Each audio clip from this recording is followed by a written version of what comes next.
let me tell you about a specky game that I really get a kick out of. It's not a whole lot more than a silly little puzzly arcade game at its core, but it's got a nice line in presentation and it's addictive enough to be played over and over. It's the Bobby Yazz Show. Just the name itself is a good one. It makes you think of a silly send-up of all sorts of cheesy yet classic game shows, and indeed it is, kind of. Only naturally it's set in the future and the lives of the contestants are very much on the line. It comes across like something you'd find in The Running Man, climbing for dollars but a computer game that you can actually play. It's a good game indeed. And yet it's not exactly a well-known one, mainly because it's a miracle that it even came out at all in any form. The only reason why anyone can even experience the Bobby Yazz Show is because it was released on a Crash magazine cover tape in the early 90s, several years after it was originally due to come out, one of a whole bunch of games that were due to be released by a studio that disappeared almost as soon as they arrived. I've enjoyed the Bobby Yazz Show, off and on, for 30 years. And now I think it's time to do a little video surrounding the game, and why it is something of a lost classic. Why didn't this game get the proper release that it absolutely deserved? Well, let's find out. Before we get into the nitty gritty, let's take a look at the game itself. The Bobby Yazz Show was originally going to be released in 1988, and it was made by a group called Cyberdyne. The game's creator is a fairly well-known name in the specky scene, Christian F. Urquhart. Urquhart was a star in the earlier days of the system. Specifically, he was responsible for two of Ocean's earlier classics that really helped make their name, that being their conversion of Hunchback and the legendary Daley Thompson's Decathlon. Following the Ocean days, Urquhart bounced around, presumably freelancing at various companies. You can find him on games by the likes of Codemasters, Hewson, Mirrorsoft and Softtech. None of these games are as successful as the ones he created for Ocean, but there's still some decent work to be found there. His Cyberdyne branding can be found on a couple of games that got a full release, Ace Software's Executor and Hewson's Gunrunner, for example, both of which are actually quite decent arcade-type shooters, but Bobby Yazz is a much more interesting affair. Bobby Yazz mainly has you play as a ball on a grid, which you see from a top-down view. I've always presumed that it's one of those giant balls for hamsters, only with you inside of it, desperately rolling around for your life. You control the ball through 4 different types of stage which represent a single week of the show, and all of them are actually pretty varied. The first is the colour stage, where you have to move over all the tiles and change their colour, kind of like a top-down Q-Bert, I suppose. The various enemies flying around do not hurt you in this stage, but they do wipe away your progress, resetting the colour of any tile they land on, and you are against the clock. Your biggest threats come in the form of special tiles that spawn at random. Some of these will do good things, like give you a bonus or increase your speed, while others will kill you outright, freeze you temporarily, or worst of all, reset the entire stage, destroying your progress. These stages get very hectic very quickly, and they're easily my favourite. You do have a bit of help in the form of some power-ups you can grab, shields, guns and so on, but mainly this is about trying to move as quickly and efficiently as possible while trying to stop the enemies from ruining everything, all while being careful of where you step. It's actually a ton of fun. The second stage is kind of the weakest one. In the blind stage, you simply have to try and find the path to the exit, the problem being that naturally you can't see it. It's nothing more than a maze, but you really don't get much time at all, so any slight screw up can easily result in the loss of a life. Kind of annoying, although these stages are short. The third stage is the key stage. In this one, you have to collect all the keys on the grid to open the exit. Here the enemies are lethal to you, so you've got to watch out for them. However, there's a couple more power-ups, including one tile that will actually end the stage immediately. The final type of stage is a simple bonus affair. You try and roll over special tiles as they come up, and you get a bonus if you meet a target. So you get a nice bunch of variations on a simple grid theme, and everything happens so quickly that nothing tends to get old. When you die, and believe me, you will, you can restart from the last level you died on, and there's 80 separate levels, representing 20 weeks of the show.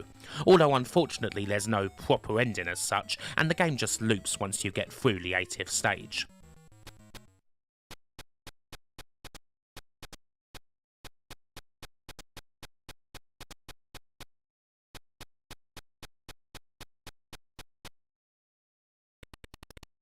Still, the game most definitely shines in presentation as well as gameplay. I love the host himself. Bobby Yazz doesn't say an awful lot, but he does come across as a great caricature of your Terry Wogans or Leslie Crowthers, the cheesy 80s game show host now holding ceremony over a barbaric futuristic show where your life is at stake, and he'll most certainly have a little titter at your demise. The darkly comic nature of it all is also illustrated by the commercials that pop up after every couple of stages for hot commodities like Gleamo radioactive toothpaste or Rocco 11 the musical. The game does do quite a lot, seeing as, at its core, it's not all that much more than a very simple grid. It could surely be an awful lot more basic, but it does come with a lot of personality. It's a shame that there's not much in the way of music aside from a catchy little title theme, but then that's often what happens on the old Specky. So to summarise, this is a pretty bloody good game. It's certainly one that would have been worthy of a full, proper release. It's utterly complete, and it's thoroughly sound. Most certainly one of the best games Christian Urquhart ever made. Which begs the question, why on earth did this game not come out? It's not like the game wasn't known at the time. In fact, it was hyped up in 1988 by all of the usual magazines, Crash, Your Sinclair, and Sinclair User. It was reviewed in all of them too, scoring very good marks in Crash and YS, while Sinclair User weren't that keen on it. Crash magazine even ran a competition for the game, where the winner would receive both a copy of the game and the popular Mr. Game Show electronic toy. Who remembers Mr. Game Show, eh?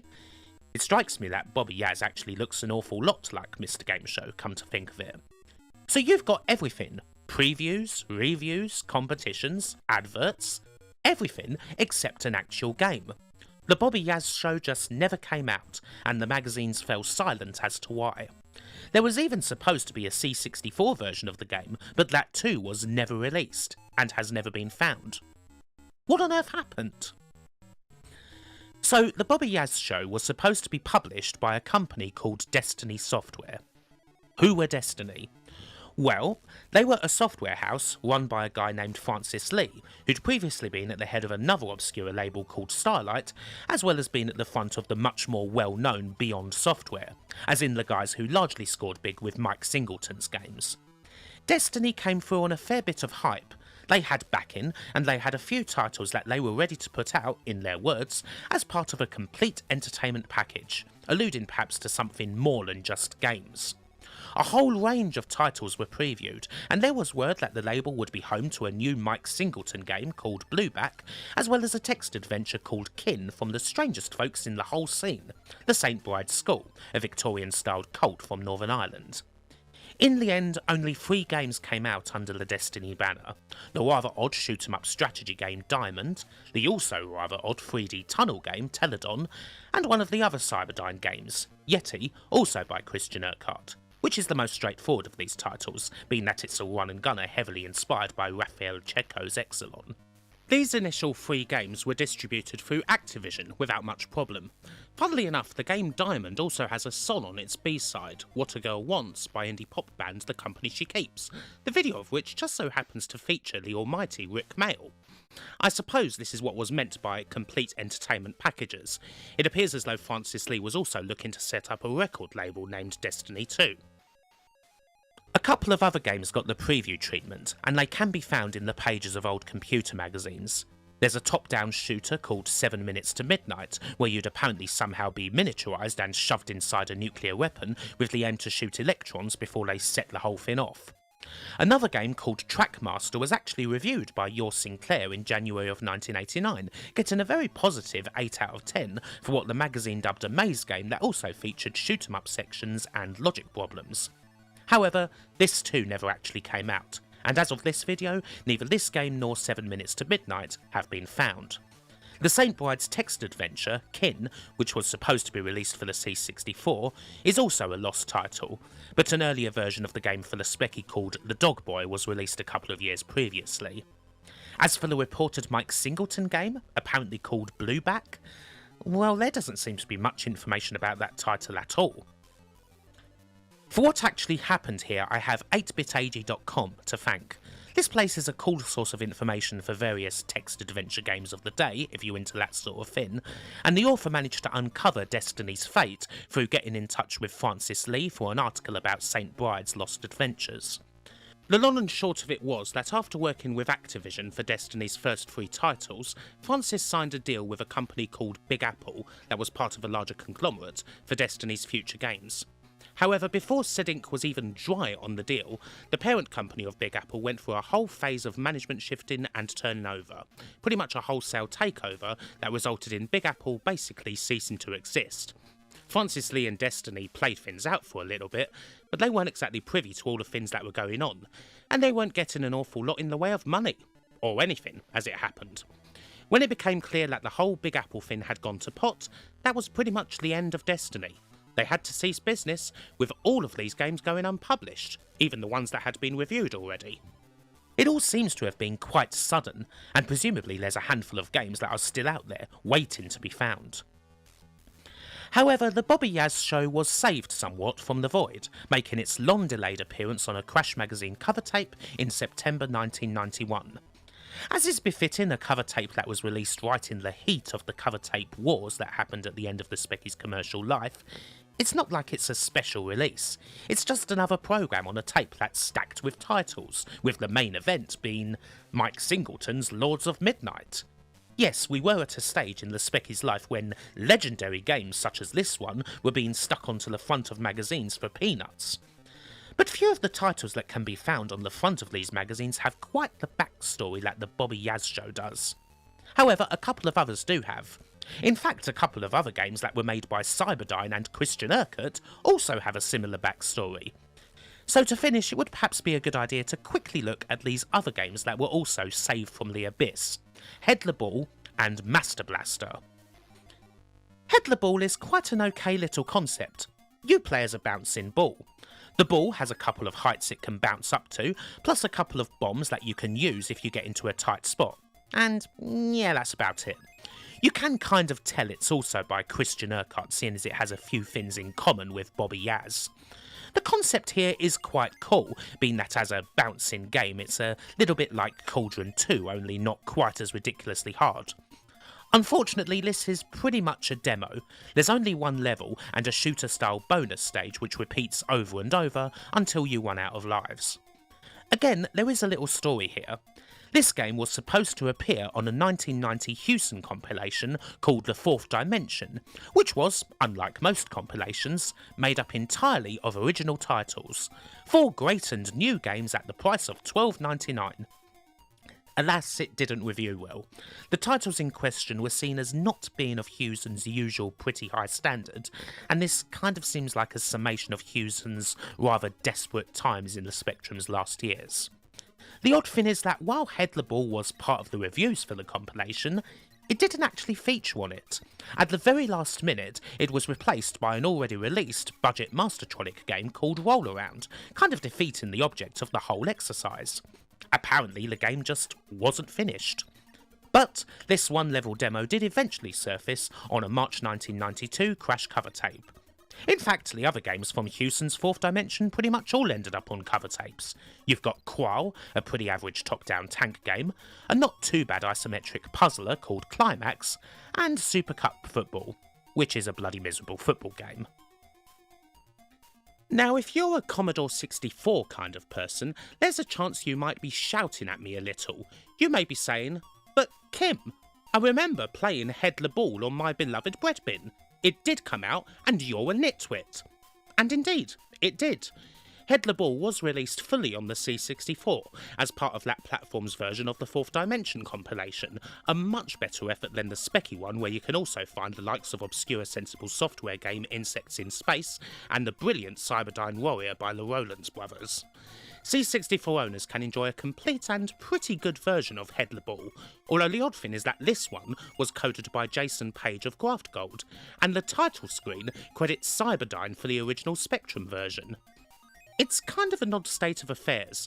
The version for the C64 did come out, while the Specky original did not, and wasn't released until years later, and then only in the form of a demo, which would also presumably mean that the Spectrum Headless Ball was actually finished at some stage. That's still a little mystery, and certainly a curious thing. What about Master Blaster? This is another one that's from Cyberdyne and ended up on a cover tape, this time one from April 1990 and also from Crash. This shoot 'em up is another game that was supposed to be released by Destiny. You can find a little preview of it in Sinclair User, where the game didn't have a name yet. This game's actually a pretty damn nifty shoot 'em up, similar to the earlier Cyberdyne game Executor. One of the best top-down affairs I've played on the Specky, and it kinda deserves mentioning seeing as it's ridiculously obscure. It's 48K too, and it does a pretty damn fine job of being busy and colourful despite that. As to how all these games ended up on Crash's tapes, I suppose that's partly an outcome of the old cover tape wars. When the time came for every magazine to shove a load of programs onto tapes in order to sell more copies, the call must have gone out for games from everywhere.